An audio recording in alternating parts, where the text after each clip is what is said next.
Hello friends, welcome back to Aunt Debbie's Boutique. Today we are doing day 2 in our Quilting 101 series where we're taking a simple quilt and I'm going to show you 3 different ways of quilting it. Now in our last video we made 3 quilts out of 1 yard of fabric.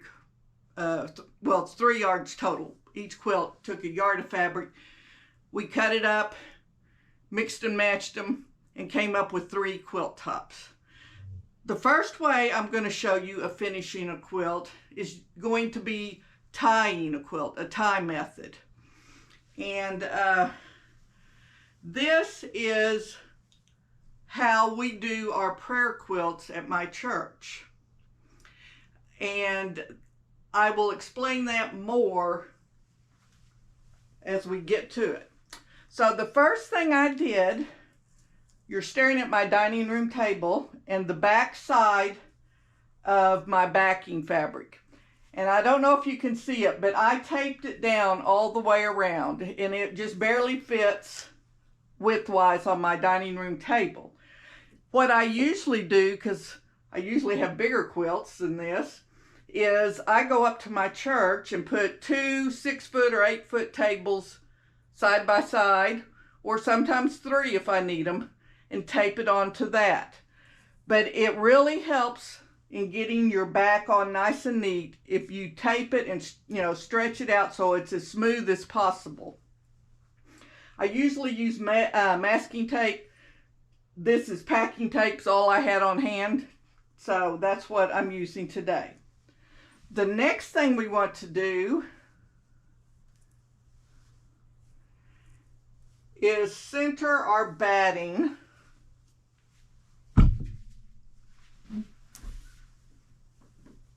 on our backing fabric.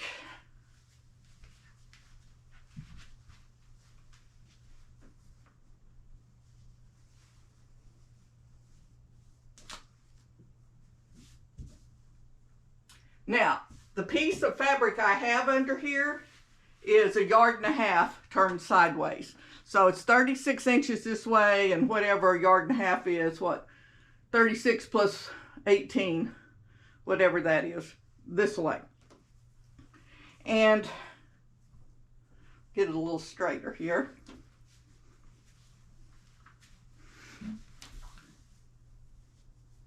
We want our batting to be as big as our quilt. And usually I allow 1 inch or 2 extra, but this piece of batting was just barely wide enough. It's plenty long enough. So I'm going to have to make sure that I stretch the batting pretty good here.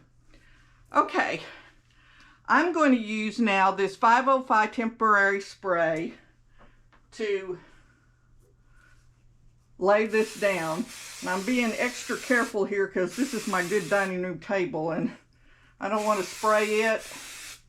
I don't want tape all over it.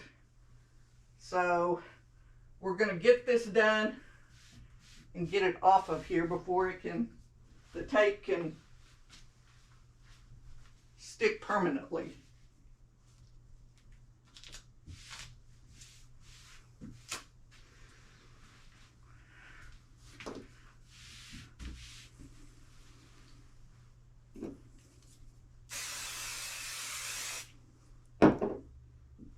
I use it very sparingly because it can gum up your needle when you're sewing on the machine. We will not be sewing this on the machine except for our binding.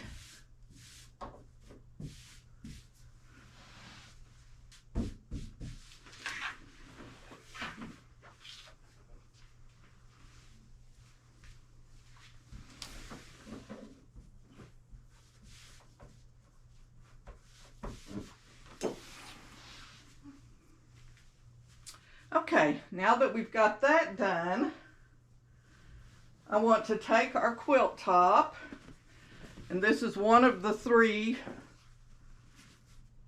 that I made. This is not the one we made together.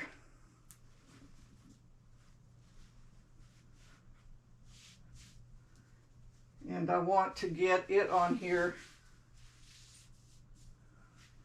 We'll pull it up a little more because I want to have at least an inch of my background fabric sticking out on all sides.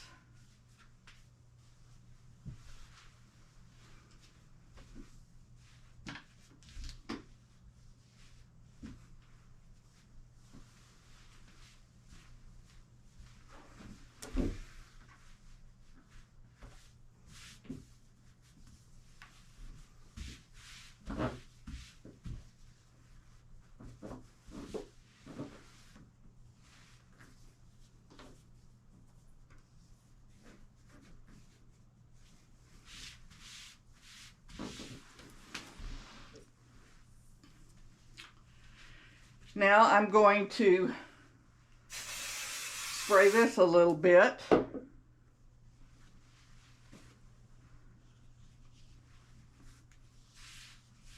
Just to hold it in place. Now if you rather, you could use pins.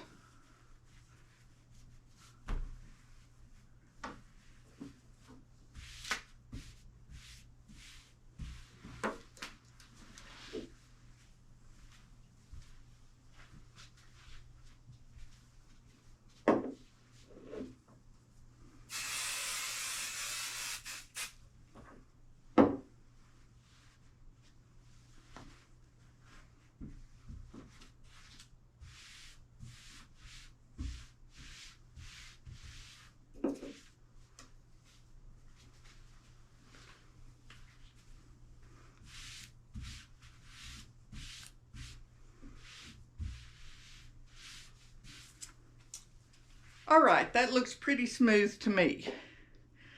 Now we need to decide where all we're going to tie it. And I have this nifty little gauge that I use, template. This is 1 inch checked gam. Let me lay it down, you might can see it better. And you can see every other dark square going both directions. We cut a little hole out. Let's see, 1, 2, 3, 4. So that makes it 4 inches apart. And that's the rule of thumb, is you should always quilt everything no bigger than 4 inches apart, so that when it's washed, the batting won't get wadded up inside of it.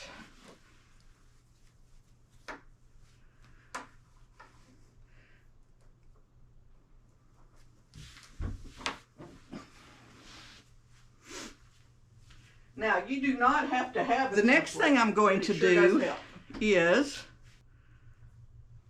take a sharp needle, as sharp as the sharpest one I could find around here, with a big hole in it, big head, and I pulled several different threads to see which I like best, and I'm going to use that peach. This is 100% mercerized Egyptian cotton thread. It's crochet thread. You can use embroidery floss if you want. You can even use yarn, but I'm not sure yarn will hold up as well. Okay, I am going to take a really long piece of this.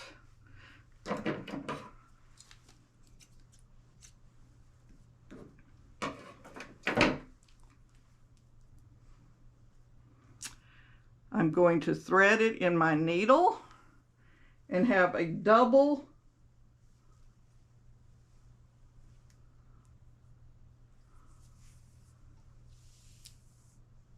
thread if I don't make a knot up here.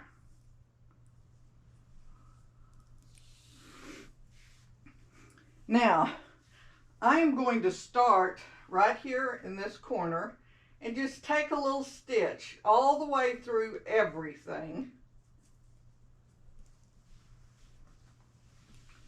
And I'm going to pull it through and leave about 3 or 4 inches there. Then I'm going to come to the next one. Do the same thing. A thimble might help. I have pretty long, tough fingernails that I use. And I'm going to leave a little slack in it so my ties will be long enough.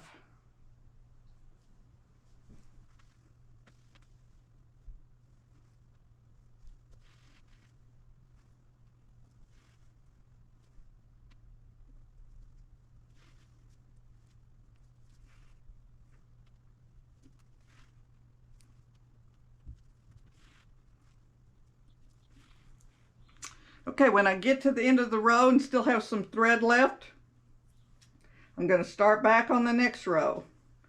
I don't know if I can stitch backwards. You want to make sure you're stitching through everything, including the backing fabric, especially the backing fabric.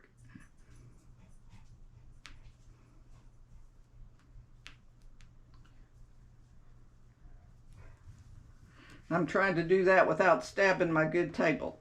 Okay, I'm at the end, so I'm going to cut this off.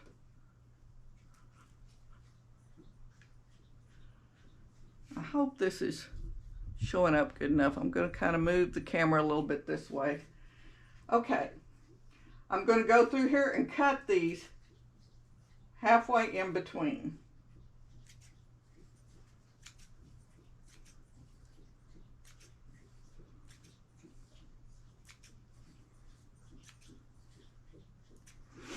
Now then, when we're through and we pull our template up, it won't be attached.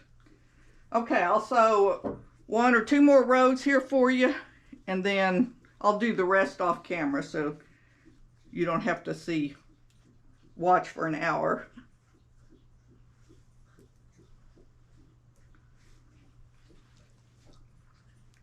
Once again, I'm putting my crochet thread and my needle, and I'm getting a really, really long piece of it. I'm going to pull it even so that my thread is doubled. That gives these ties a double thickness. And I'm going to start down here, this end, because it's easier for me to stitch this direction.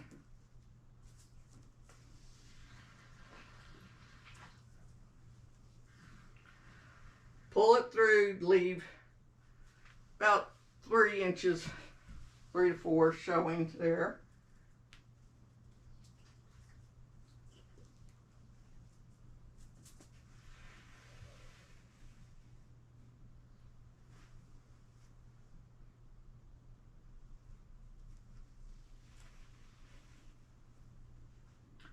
Leaving a little bit of slack just so we have plenty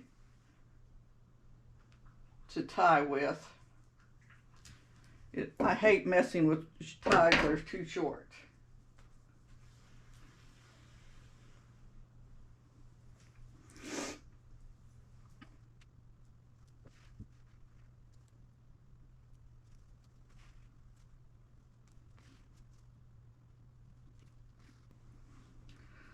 I got a little extra, so I'm going to jump over here to this row. There's no rhyme or reason to how you have to do this, just as long as every hole gets a stitch in it. Okay, that's enough for that. I'm going to go back and clip it halfway in between.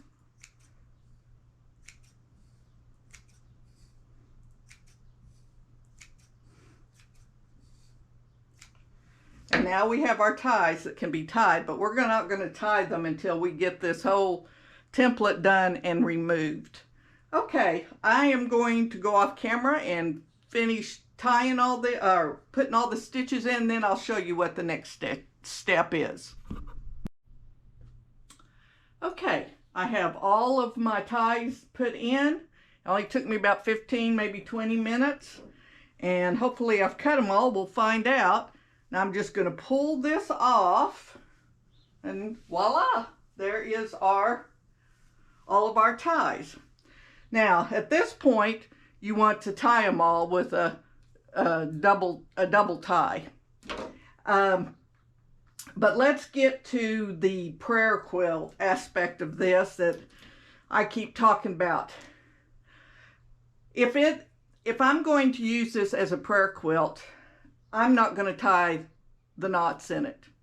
I am going to finish up the binding and have it a total quilt, but all these little ties are just going to be hanging off of it.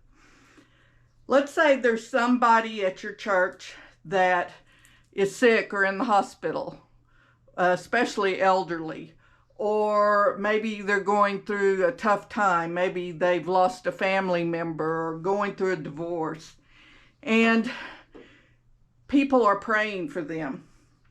What we would do, we kept a stash of these in a closet. We'd make them up ahead of time, and we'd lay one out on Sunday morning on a table and with the person's name on it. And people would come by and say a prayer for that person, and when they did, they'd tie a knot. And so we left it out until all the knots were tied. Then we'd take it to that person and say, this is how many prayers were offered up on your behalf just this one time. I mean, you know, there's even more prayers than that going up. And that seems to be such a sense of comfort to someone who's struggling, to know that, wonder how many ties we have here. 1, 2, 3, 4, 5, 6, 7, 8, 9, 10 times 1, 2, 3, 4, 5, 6, 7, 8. So we've got 80 ties in here.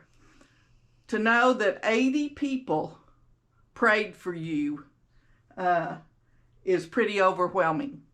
So that's one way of using the prayer quilt. The other way is when I taught children to make these in the summer, when we would do a sewing camp usually for a week, sometimes for 2.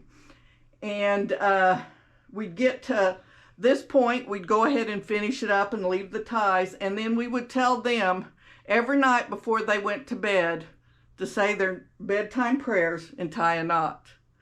And by the time 80 days have gone by and they've tied a knot every night, we hope they're in a habit to pray regularly.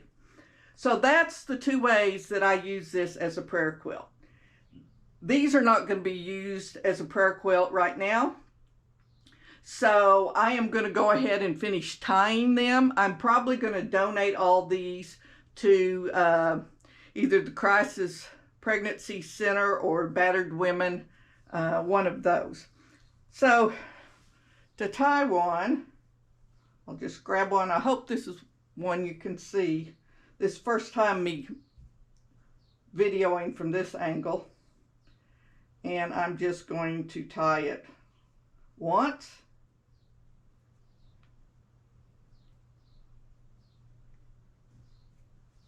And twice. And I'm going to tie all of them, and then I'm going to come back and I'm going to trim them all to about 1 inch. So let me go do that and I'll meet you back here.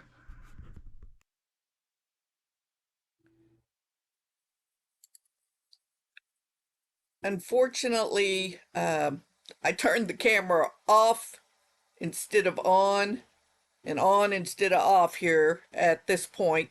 But what I was doing was removing the tape and taking it over to the cutting table so we could trim it up. Those are all the knots that have been tied. It took me about 30 minutes to tie all those and trim them to 1 inch.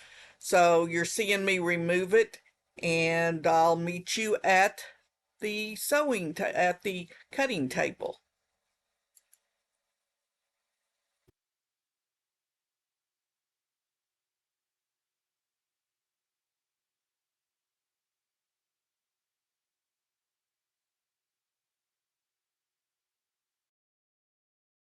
Now I'm just going to trim my binding, being careful not to cut through my backing all the way around where it's sticking out.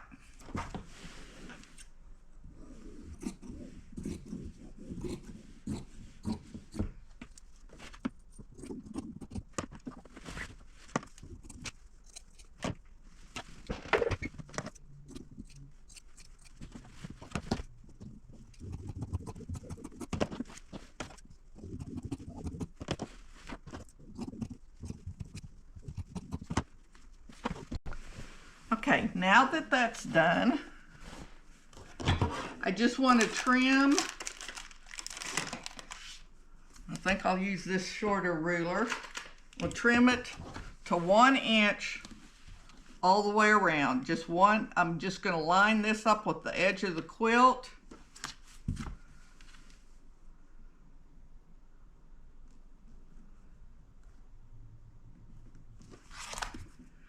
And trim off all the excess.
Now what I'm going to do is I'm going to turn this in halfway and then turn it in again and pin it. And I left my pins. Here's a few. Left them over on the dining room table, but I've got a few here.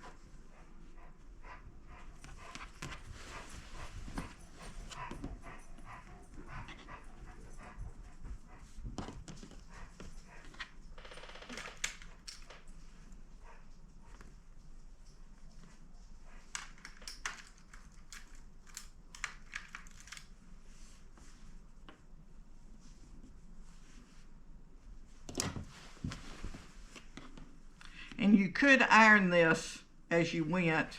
I'm just going to iron it in the end because I end up tugging it a little one way or another as I'm going, stitching, and then it has to be re-ironed anyway. So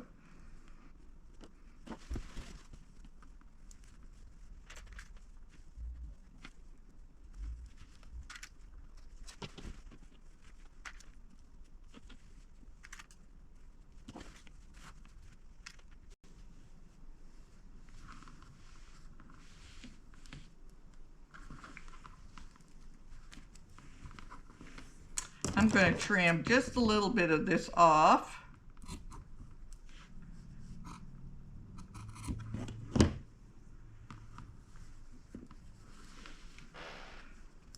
So that it lays smoother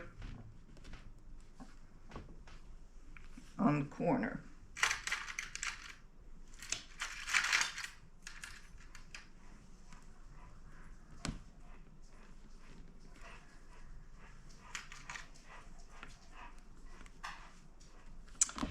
And I'm going to pin all the way around. Then I'm going to take it to the sewing machine and I'm going to top stitch right close to the edge all the way around this. My camera that's usually at my sewing machine is over the dining room table right now, so you've seen me top stitch plenty of times. I think you don't necessarily need to see it again. I'll go ahead, finish pinning this and top stitch it, and I'll meet you back at the dining room table where we'll be able to see it in all its glory. Okay, here is our finished quilt. Probably needs a nice ironing, but once it finds a recipient, it will probably be loved on enough that ironing it won't matter one way or another. Let me see if I can get it close enough that you can see the ties and how I cut those. This is what the back looks like. It's just shows through a little bit. This type of binding is called a self-binding, when we have the back bigger and we fold it over to the top. So this is called a self-binding. Our next two quilts, which we made in the last video, or we made one of them in the last video and had the other two cut out, we will quilt those on the machine, and I'm going to show you two different methods. One method is going to be all straight not really seams, but straight quilting, and the other one will be free motion quilting. So if you'll tune in to those, you'll learn two other ways of finishing your quilt yourself on your own machine. And you'll learn two more ways of doing binding. If you have not watched the first video, I will link it below, and it'd probably be a good idea to see how we put this quilt together. That was step one. And that's all for today. I will see you in a few days when we do the next quilting project. If you would, please like, subscribe, share, and comment. And I appreciate all those comments. One thing, well, the camera cut itself off this time. So what I was saying when it shut down was, I appreciate all your comments, because somebody brought it to my attention the lighting wasn't very good at times. I think it's mainly when I'm working in the evenings, but I've ordered more lighting and things should get better in the future. So I appreciate any sort of constructive criticism or suggestions that you might have. All right, I will see you next time. And remember, whatever you do, do it to the glory of the Lord.